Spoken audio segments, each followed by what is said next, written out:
नमस्कार शिक्षक साथियों। इस समय शिक्षा विभाग में ट्रांसफर को लेकर हड़कंप मचा हुआ है। कारण यह है कि एक तो अधिक मात्रा में स्वैच्छिक ट्रांसफर के आवेदन आना और दूसरा यह है अतिशय शिक्षक की समस्या सुलझाए बिना ट्रांसफर किए जाना।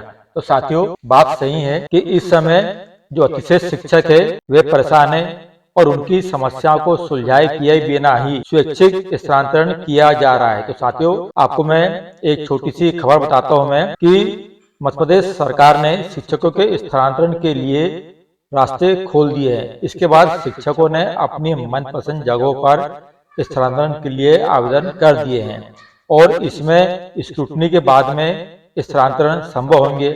इसमें यह भी है कि जिले में एक स्थान से दूसरे स्थान पर जाने वाले शिक्षकों की संख्या अधिक है, जबकि जिले से बाहर जाने वाले शिक्षक बहुत कम मात्रा में है। और इसी प्रकार से महिला शिक्षकों ने सड़क के आसपास वाले स्कूलों में पोस्टिंग के लिए सर्वाधिक आवेदन किए। तो इस प्रकार से साथियों, आवेदन करने की अंतिम तिथि 26 मई थी और अब 10 जून तक के लोक शिक्षक संचालय द्वारा तबादले किए जाएंगे। लेकिन साथियों, इस समय एजुकेशन पोर्टल में ट्रांसफर करने का जो ऑप्शन है वो बंद है। अब समस्या ये है कि 10 जून तक कैसे आवेदन करें, और जो शिक्षक साथी ऐसे है जो आवेदन करने से चूक गए या जिन्हें आवेदन करते नहीं बना है, वे परेशान हो रहे हैं कि आप किस प्रकार से आवेदन किए जाए, जबकि 10 जून तक की तिथि घोषित की गई है। ऐसा लोक शिक्षण संचालय द्वारा किया गया है। अब इसमें सबसे ज्यादा डिमांड जो है वो शहरी क्षेत्रों के स्कूल की है। इसमें खास बात यह है कि अधिकांश महिलाएं शिक्षिकाएं सड़क के आसपास के स्कूलों में जाना चाहती है।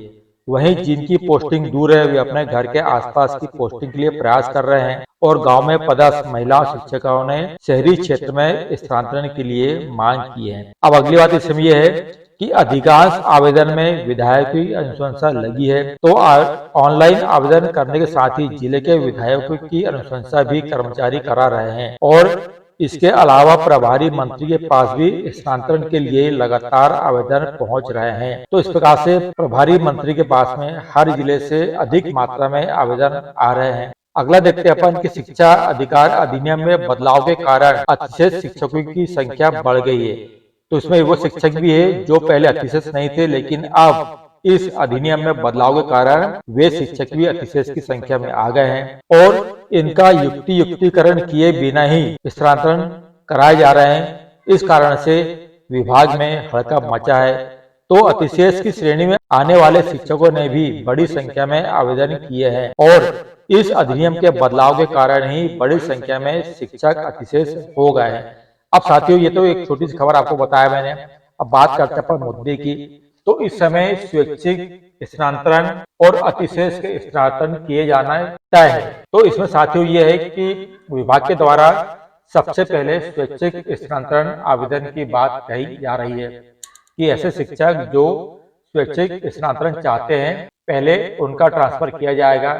अब इसके बाद में अतिशय शिक्षक का ट्रांसफर किया जाएगा। तो साथियों, विडंबना यह है कि सबसे पहले तो अतिशय शिक्षक जो है इनका ट्रांसफर किया जाना था या सबसे पहले आवेदन इनसे बढ़ाया जाना था, क्योंकि अतिशय शिक्षकों को तो निश्चित तौर पे अपनी शाला से अन्य शाला में जाना है जहाँ पे रिक्त पद है। अब जब स्वैच्छिक स्थानांतरण के आवेदन के चलते स्वैच्छिक स्थानांतरण चाहने वाले शिक्षकों का ट्रांसफर रिक्त पद में किया जाएगा, तो समस्या ये आती है कि बाद में जो अतिशय शिक्षक है वे कहाँ जाएंगे। तो इसमें होगा साथियों ये कि जो स्वैच्छिक स्थानांतरण वाले शिक्षक है वे तो अपनी मनपसंद जगह ले लेंगे, लेकिन जो अतिशय शिक्षक है और ऐसे शिक्षक जिन्होंने अभी तक ऑनलाइन आवेदन नहीं किया है वे भारी परेशानियों में पड़ जाएंगे और उन्हें फिर जगह मिल नहीं पाएगी। मजबूर में उन्हें दूर दराज के ग्रामीण क्षेत्रों में जाना पड़ेगा। इस प्रकार से साथियों की सबसे पहले तो अतिशय शिक्षकों का ट्रांसफर करना था, उसके बाद में स्वैच्छिक स्थानांतरण वाले जो आवेदन है उनका ट्रांसफर करना। तो इसमें साथियों होता ये कि इसमें पोस्टिंग को लेके ज्यादा समस्या उत्पन्न नहीं होती। अब तीसरी बात साथियों ये भी है कि अभी अपन खबर सुन रहे हैं, पढ़ रहे हैं कि मध्य प्रदेश सरकार के द्वारा पदोन्नति को लेकर भी प्रक्रिया प्रारंभ कर दी गई है और लगभग इस प्रस्ताव पर इनकी मोहर भी लग चुकी है। अब साथियों इसमें एक समस्या और आएगी। समस्या ये आएगी कि अभी भी कई शिक्षक साथी ऐसे हैं जिनका प्रमोशन नहीं हुआ, जिनका पदोन्नति नहीं हुई, मतलब उनको पहली पदोन्नति भी नहीं मिल पाई है।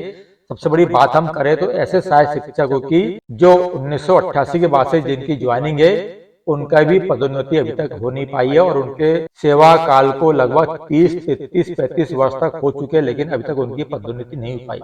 अब साथियों, इसमें समस्या ये आएगी कि ऐसे शिक्षक जिन्होंने स्वैच्छिक स्थानांतरण के लिए आवेदन भरा है और वे किसी तरह से भी जोर लगा के अपनी मनपसंद पोस्टिंग पा लेते हैं, जगह पा लेते हैं। अब यदि इस सत्र में, आने वाले सत्र में उनका जब प्रमोशन होता है तो उन्हें फिर उस स्थान को छोड़कर किसी और अन्य स्थान में जाना पड़ेगा। अब इसमें एक समस्या ये भी आएगी कि स्वैच्छिक स्थानांतरण से, अतिशेष के स्थानांतरण से जितने भी जो रिक्त पद है वो भर जाएंगे, तो फिर प्रमोशन वाले शिक्षक कहाँ जाएंगे? तो ये एक बड़ी समस्या है। तो साथियों, कुल मिला के इसमें तो होना यही था, जहां तक मेरा मानना यह है कि जब कई साल के पश्चात ट्रांसफर के लिए ऑप्शन खोले गए हैं और ट्रांसफर किए जा रहे हैं, तो और पदोन्नति करने के बाद में जहां जहां रिक्त पद है उनके पद और विषय के मान से पहले उनकी पोस्टिंग करना था पद उन्नति के द्वारा। उसके बाद में अतिशेष शिक्षक जितने भी हैं समस्त मध्य प्रदेश में, उनकी पोस्टिंग करना था, उनसे आवेदन भरवाना था कि आप अपने मनपसंद जगह देख लीजिए, पद देख लीजिए, विषय देख लीजिए और आप वहां के लिए आवेदन कर दीजिए। अब इसके बाद में जो जगह शेष बचती, उन जगहों में स्वैच्छिक स्थानांतरण चाहने वाले शिक्षकों का ट्रांसफर करना था। लेकिन इसमें साथियों प्रक्रिया पूरी उल्टी चल रही है। पहले आप स्वैच्छिक करवा रहे हैं ट्रांसफर, उसके बाद में अतिशेष करवाएंगे और फिर संभव हुआ तो आने वाले सत्र में फिर शिक्षकों को प्रमोशन किया जाएगा। तो इससे निश्चित मात्रा में साथियों आने वाले सत्र में इन सभी शिक्षकों के में कई शिक्षक ऐसे हैं जिनके साथ में समस्या उत्पन्न होगी कि अभी हमने स्वैच्छिक स्थानांतरण किए, मनपसंद जगह पे गए हैं, अब हमारी पदोन्नति होगी तो अब हमें कहीं और जाना पड़ेगा और जहां हम जाना चाहते हैं मालूम पड़ा वहां भी पद रिक्त नहीं है, तो उनका पदोन्नति के बाद में किस जगह पोस्टिंग की जाएगी ये सोचने की बात है। और यदि मान लीजिए, एक बात कह रहा हूं कि यदि उनकी पोस्टिंग मनपसंद शाला में करा दी गई तो भी फिर भी वो अति शिक्षक की श्रेणी में आ जाएंगे। जैसे अभी हुआ है कि पिछले सत्र में पदोन्नति के बाद भी कई शिक्षक ऐसे जिन्हें अतिशेष घोषित कर दिया गया है और वे परेशान होते रहे और उन्हें अपना अभ्यवेतन देना पड़ा। तो इसी कारण से साथियों इस समय शिक्षा विभाग में हड़कंप मचा है कि किसके ट्रांसफर किए जाए, किसके नहीं किए जाए, क्या पहले स्वैच्छिक किए जाए उसके बाद में अतिशेष के ट्रांसफर किए जाए। तो इस प्रकार से शिक्षा विभाग में पूरा हड़कंप मचा हुआ है ट्रांसफर को लेकर। तो वरिष्ठ कार्यालय से जानकारी लगी है कि जितने भी शिक्षकों ने ऑनलाइन आवेदन भरे हैं, चाहे वो स्वैच्छिक वाले हों चाहे अतिशेष वाले हो, सभी का स्थानांतरण किया जाएगा। तो साथियों जब सभी का स्थानांतरण किए जाएंगे तो उनको किस शाला में पद दिया जाएगा, क्योंकि जितनी मात्रा में आवेदन आए हैं चाहे स्वैच्छिक हो या अतिशेष हो, उनसे कम मात्रा में स्कूलों में रिक्त पद है विषय के मान से, पद के मान से। तो बाकी जो शिक्षक बच जाएंगे उनकी पोस्टिंग कहाँ दी जाएगी, ये भी एक सोचने वाली बात है साथियों। तो साथियों आज के लिए इतना ही। मेरे मन में जो मेरे विचार थे वो मैंने आपके सामने रखा साथियों। अब मेरे इस बात से आप कितना सहमत है आप मुझे कमेंट करके जरूर बताइए। और साथियों यदि आपको मेरी बात अच्छी लगी हो तो प्लीज वीडियो को लाइक जरूर कीजिए, मेरे चैनल को सब्सक्राइब जरूर कीजिए। तो साथियों आज के लिए इतना ही, अब मिलते हैं अगले वीडियो में, तब तक के लिए आप सभी को मेरा नमस्कार।